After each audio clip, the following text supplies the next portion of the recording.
Nomor 2, perhatikan gambar segi 4 PQRS. Tentukanlah panjang QR.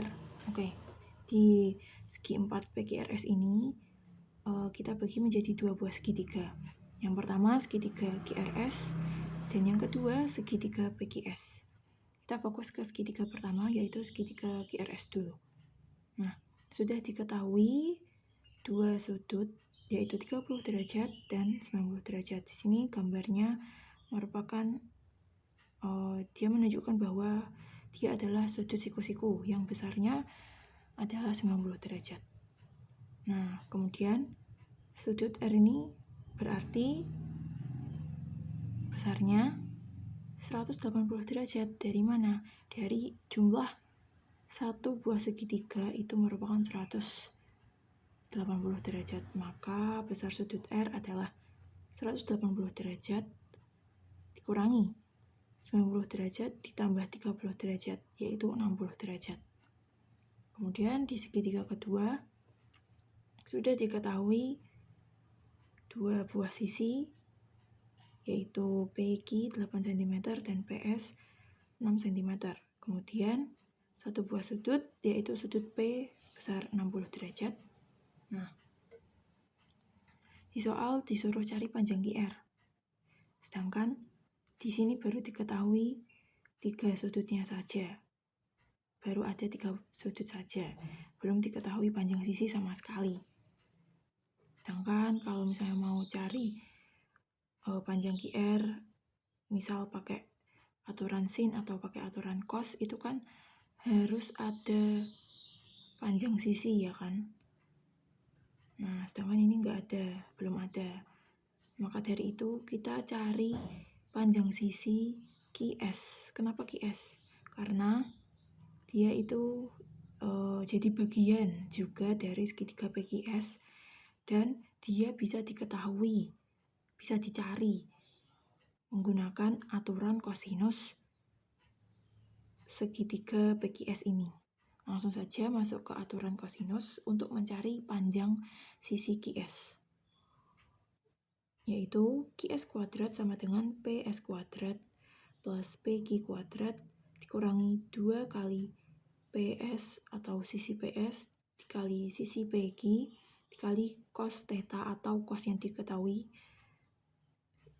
cos sudut yang diketahui yaitu cos 60 derajat.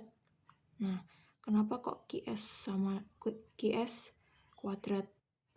Terus kalau misalnya dicari PS, apakah PS kuadratnya di sini dan QS kuadratnya di sini dengan posisi segitiga yang sama? Tentu jawabannya bukan. Kenapa? Karena QS kuadrat posisinya di sini itu bukan karena dia dicari, tapi karena aturan dari rumus kosinus itu sisi yang berada di depan sudut itu dia yang ada di luar sini ya.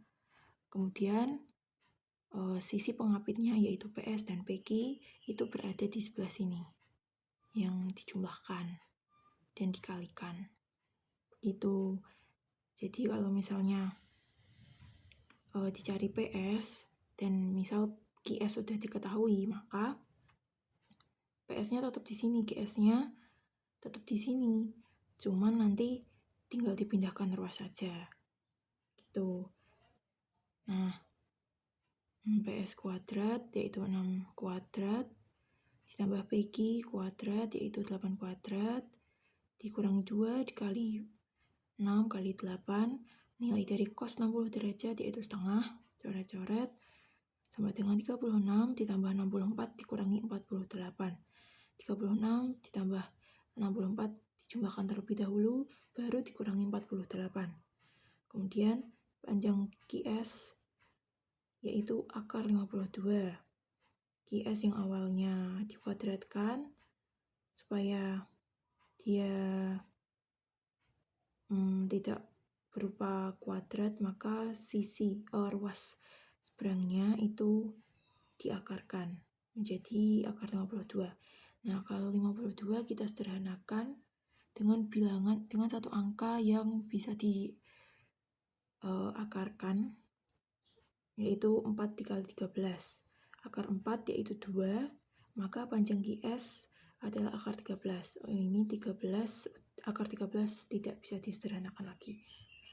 Kemudian panjang QR adalah, nah ini berarti kan sudah diketahui 2 akar 13. Dan sudah diketahui juga sudut-sudutnya sudah diketahui semua. Yang ditanyakan ini. Nah, kita pakai aturan kosinus. Kita pakai aturan sinus saja. Karena yang ditanyakan itu ada panjang sisi dan sudah diketahui satu buah sisi dan ada sudut yang di depan sisi yang ditanyakan maupun yang diketahui. Maka rumusnya yaitu QR per sin 30 sama dengan, atau dia itu seperti sebanding dengan SQ per sin 60. Nah, jadi QR per sin 30 itu karena sisi QR itu berada di depan sudut 30 derajat. Makanya ditulis QR per sin 30 derajat. Kemudian sama dengan SQ per sin 60 derajat. SQ atau QS, dia berada di depan sudut R atau sudut 60 derajat. Makanya ditulis SQ per sin 60 derajat.